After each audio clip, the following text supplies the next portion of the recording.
জামাত কে আহকাম, জামাতের হুকুম সম্বন্ধে। জামাত কি হুকুম দিচ্ছে? जमात जुमा और ईदाइन की नमाज़ों में शर्त है, यानी नमाज तन्हा सही नहीं।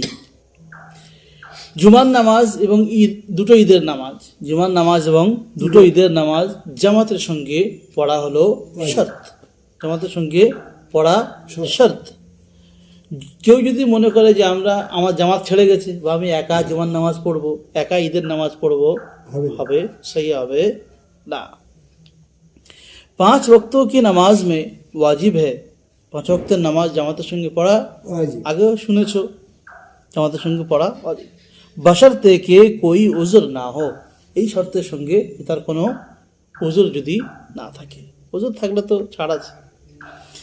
और तरावी में सुन्नत मुअक्कदा है, তারাবির নামাজ জামাতের সঙ্গে পড়া সুন্নতে মুআক্কাদা।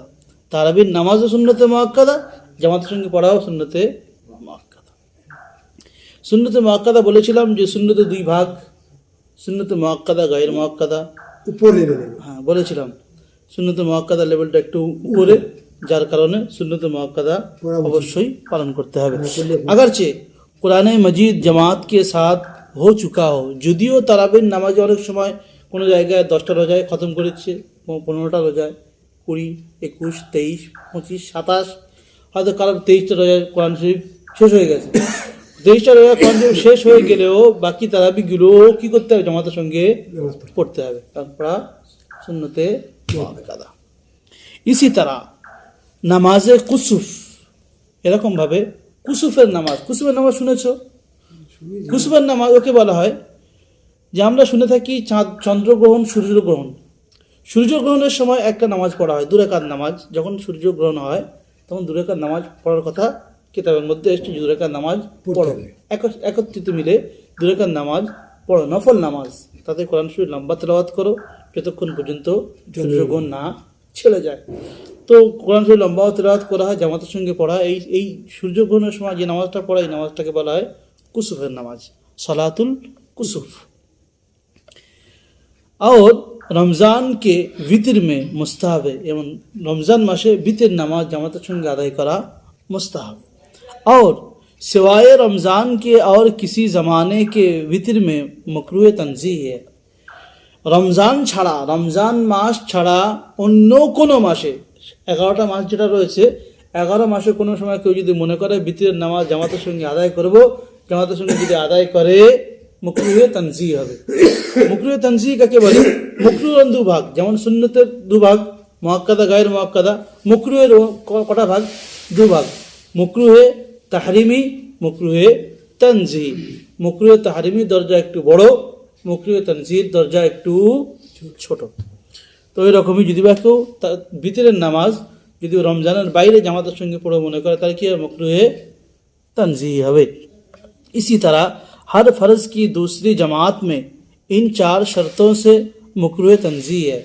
समस्त फरज नामाज 4টে শর্ত নিচে লিখে দেওয়া হয়েছে, যে এই 4টে শর্তের সঙ্গে যদি বা কেউ এই করে, তাহলে নামাজ পড়া কি হবে?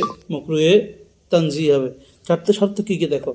नंबर 1, मस्जिद मोहल्ला या गांव की हो, मस्जिद मोहल्लार হোক বা ग्रामेर मस्जिद হোক। और आम राह गुजारना हो, মানে এমন রাস্তা যেটা সকলে যাওয়া আসার অধিকার নেই, বা সকলে যাওয়া আসার রাস্তার উপরে মসজিদ, এরকম জায়গা যদি হয় কি হবে? मकरूह হবে नामाज। और मस्जिद मोहल्ला के तारीफ में लिखी है कि वहाँ का इमाम और নামাজি মুআয়্যান हो, মসজিদে এমন কিছু শর্ত লেখা রয়েছে যে ওখানে যে মসজিদের, ওই মসজিদের ইমাম সাহেব ফিক্স রয়েছে, এবং ওই মসজিদে যে এই কজন লোক নামাজি পড়বে, এছাড়া অন্য কেউ পড়তে পারবে না, এমন মসজিদে নামাজ পড়া মাকরুহ। যদি বা মুক্তাদি বা মুসল্লিদের যদি বা সেটিং করা থাকে যে এই কজন হি নামাজ পড়তে পারবে, এছাড়া আদার্স কেউ প্রবেশ করতে পারবে না, নামাজ পড়তে পারবে না, এরকম যদি মসজিদ হয় তো সেখানে নামাজ পড়া কি হবে? মাকরুহ হবে।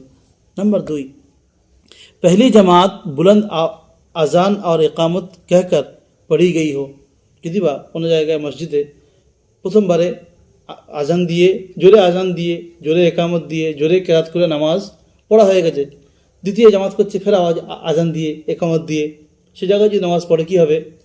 मकरूह হবে। नंबर 3, पहली जमात उन लोगों ने पढ़ी हो जो उस मोहल्ले में रहते हो। বা দুটো জামাত করতে হচ্ছে, অনেক লোক হয়তো কোনো কারণ হয়তো কোনো সময় কী হয়, কোনো গ্রামে মাইয়েত হয়ে গেছে, বাইরেতে লোক অনেক এসছে, বাইরেতে অনেক লোক এসছে, কী বলছে গ্রামের লোকেরা, আমরা গ্রামের লোক যারা আদি বাসিন্দা আমরা আগে নামাজ পড়বো, তোমরা দিনে থাকবে, তোমরা দাঁড়িয়ে থাকবে, আমাদের পড়া হয়ে গেছে তারপর তোমরা পড়ার চান্স পাবে। যদি এরকম শর্ত কোনো মসজিদে লাগানো থাকে নামাজ পড়া কী হবে? मकरूह হবে। और जिनको उसके इंतज़ार का इख्तियार हासिल हो এবং ওদের ওই মসজিদে পড়ার ইজাজত দেওয়া রয়েছে, গ্রামের লোকেরাই পড়বে, এছাড়া বাইরের লোক আগে ওদের থেকে আগে পড়তে পারবে না, এরকম যদি বা ফিক্স করা থাকে তাহলে কী হবে? ওরা মসজিদে নামাজ मकरूह হবে। नंबर 4, दूसरी जमात इस हैयत और एहतमाम से अदा की जाए जिस हैयत और एहतमाम से पहली जमात अदा की गई। দ্বিতীয় জামাত এমনভাবে আদায় করা হচ্ছে প্রথম জামাত যেমনভাবে আদায় করেছে সেই রকম সেমভাবে যদি বা আদায় করা হয়, মানে প্রথম জামাতে কি করেছে? আজান দিয়েছে, একামত দিয়েছে, নামাজ পড়িয়েছে, দ্বিতীয় লোকেরা যখন জামাত করছে ওই জায়গায় করছে, আজান দিয়ে একামত দিয়ে আবার জামাত করছে, সেম যদি বা একই জায়গায় দুটো জামাত করা হয়, জামাত কি হবে? मकरूह হবে।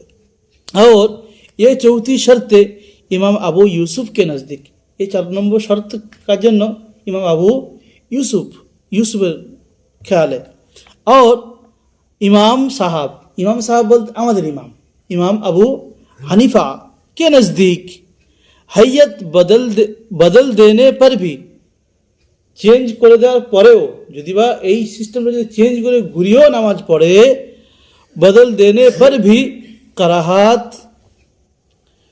रहती है, মানে কারাহাত বলতে নাপসন্দ, যেটা লোকের পছন্দ নয়, এটা অপছন্দী থেকেই যায়, অপছন্দনীয় যিনি বস্তু থেকেই যায়।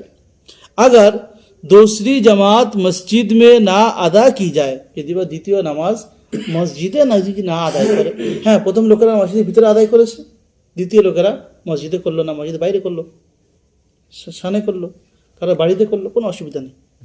কি বলছে? अगर दूसरी जमात मस्जिद में ना अदा की जाए बल्कि घर में, तो फिर मकरूह नहीं। প্রথম জামাত মসজিদে হয়ে গেছে, দ্বিতীয় জামাত মসজিদের বাইরে করলো বা কারো বাড়ি গিয়ে পড়লো, কোনো সাহানে পড়লো, মাঠে পড়লো, কোনো অসুবিধা নেই। मगर पहली जमात मस्जिद वाली जो अब उज़्र तर्क की हो गई, কারণ হলো এটাই, কি হবে যে প্রথম জামাত যখন মসজিদে হচ্ছিল এরা নামাজ পড়তে পারেনি, কি করছিল? দাঁড়িয়ে দেখছিল যে ওখানে জামাত হচ্ছে, কিন্তু আমরা জামাত ওর ভিতরে গিয়ে নামাজ পড়তে পাচ্ছি না, আমরা এর পরে পড়বো, বা এর পরে বাইরে গিয়ে পড়বো। হ্যাঁ, जो अब उज़्र तर्क की हो गई और इसका गुनाह तो होगा। জামাত সামনে হচ্ছে, তুমি দেখে জামাতে শরীক হওনি, জামাত ছাড়ার গুনাহ কিন্তু তোমাদের ভোগ করতে হবে, জামাত ছাড়ার গুনাহ তোমাদের নিতে হবে, কারণ মসজিদের জামাত বড় জামাত, এ তো আমার নিতে হবে, তারপরে তুমি জামাতের সঙ্গে ফের নামাজ আদায় করবে, ফরজিয়াত আদায় হয়ে যাবে, কিন্তু জামাত ছাড়ার জন্য কী হবে? জামাটা নিতে হবে। অতএব জামাতের জন্য অনেক বড় বড় মশলা আমরা আগেও শুনেছি, জামাতের তাকিদ সম্বন্ধে, যে যেমন অবস্থায় থাকি না কারো, আমাদের সকলকে কী করতে হবে? জামাতে এসে নামাজ পড়ার চেষ্টা করব ইনশাআল্লাহ। আল্লাহ আমাদের সকলকে কবুল করুক।